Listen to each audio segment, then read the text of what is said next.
so now we're going to repeat the whole experiment, but this time it's going to be for a parallel circuit. So first, take a look at the picture there and see what a parallel circuit looks like. You're going to have a resistor, and then another resistor, and then you're going to have the battery there on the bottom. Now it doesn't, you can put the battery on the top if you want, but I just prefer that picture there. So resistor 1, resistor 2, and then the battery. All right, so go back to your simulation and do that. So go ahead and put together your resistors. Now you're going to need a bunch of wires.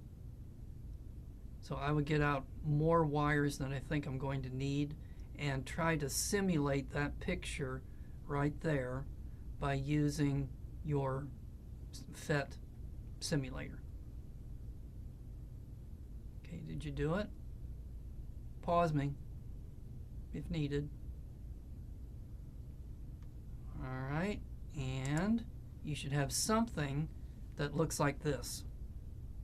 So that you've got the battery down there at the bottom, and then resistor 1, and then resistor 2. Notice that with the parallel circuit that there are 2 routes for the electrons to go. Also, do you notice the speed of those electrons? Compare that to the speed of the electrons when it was in series. Do you notice anything? They're moving faster. So that's going to tell you something about the current in the system.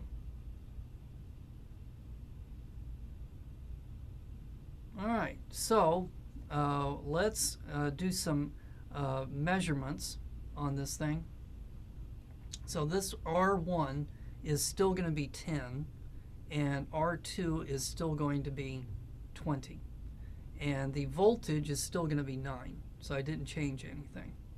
So I could take my voltmeter and let's see, put it here, and take my other probe and put it over here.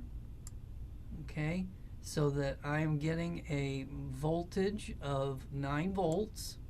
So it's the same voltage that I had before. Now take a guess. What do you think is going to be the voltage on this one? And what do you think the voltage on this one is going to be? And then go ahead and measure it with your voltmeter and see what you get. And what you should be getting is that voltage 1 is equal to 9 volts. And voltage 2 is equal to 9 volts. So no matter how you measure it, the voltages in the parallel circuit are going to be the same. So if we go back to our notes, let's take a look at the notes again. In a parallel circuit, the voltage is the same. So whatever the voltage is that's coming out of the battery, that's going to be the same voltage on resistor 1 and on resistor number 2. Okay, let's go further. So let's go back to the simulation, and this time I want you to measure the currents in resistor 1, and then the current in resistor number 2, and then the current that is going through the battery. So we're going to put a ammeter over here, and an ammeter here, and then an ammeter right here. Or you could put it on this side, and this side. Doesn't make any difference. So we need to open the circuit.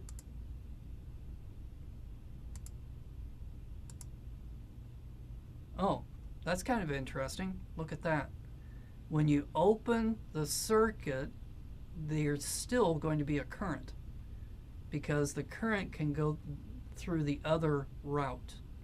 That's going to be important. That's one of the advantages of parallel circuits. So now let's take this,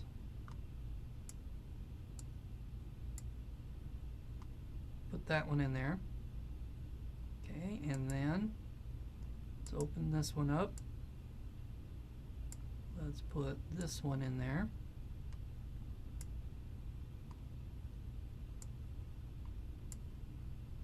Okay, and then let's open this one up.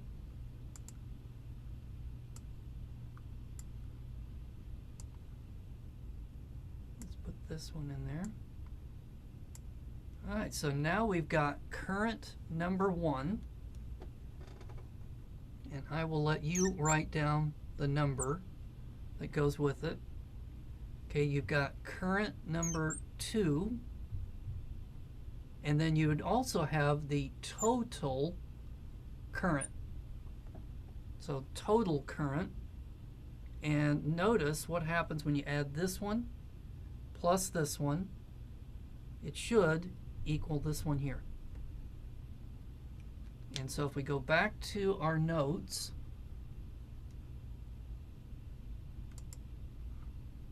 in the parallel circuit, current 1 plus current 2 equals the total current.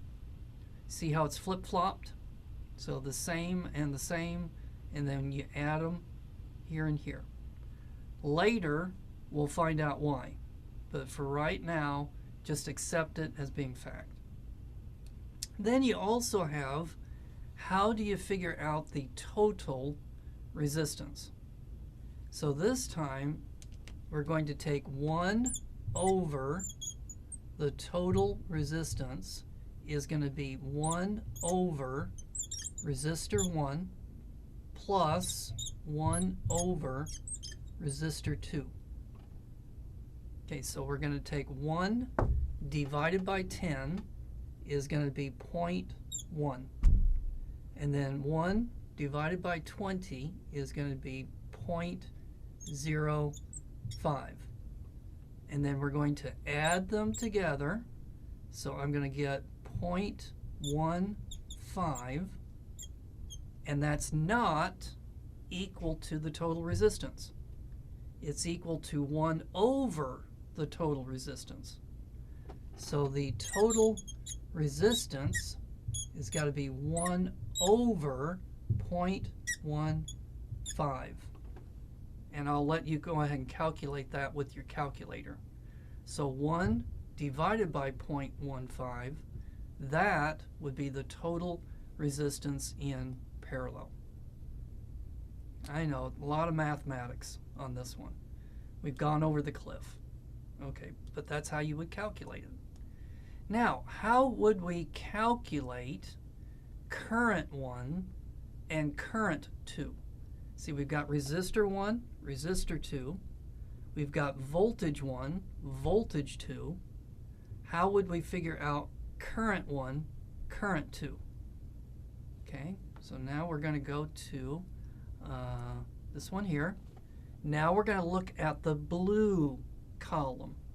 We did the series circuit. Now we're doing the parallel circuit. So there's the picture for the parallel circuit.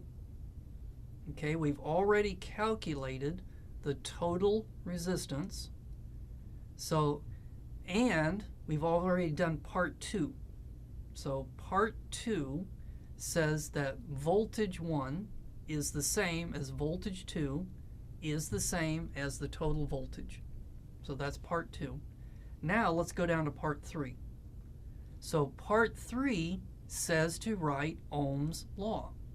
So Ohm's law is going to be V equals IR. Now let's say we're interested in current 1. So what should we do? Voltage 1, current 1, resistor 1. So we know what resistor 1 was. It was 10. So this is going to be a 10 over here.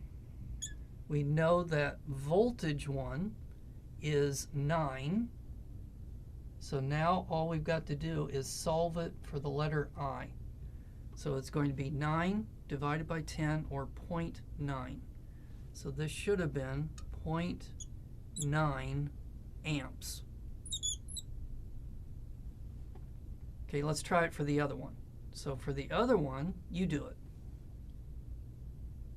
Okay, you're going to say voltage 2, current 2, resistor 2. So the voltage is still going to be 9. So 9 equals current 2, but resistor number 2 was 20. So this time it's going to be 9 divided by 20, and that's going to be current number 2 over here. And then compare that to what you saw on the ammeter. And then finally, take those two numbers and put them together, and it should be the total current that was coming out of the battery. So that's how you're going to do series and parallel circuits. Now, if you want practice, here we go. So here is a sample question for the series circuit, and then here is a sample question for the parallel circuit. So it's exactly what we just did, it's just with different numbers. All right, so the next question is, who cares? So let's take a break, and when we come back, we'll talk about the advantages and disadvantages of the series and the parallel circuit.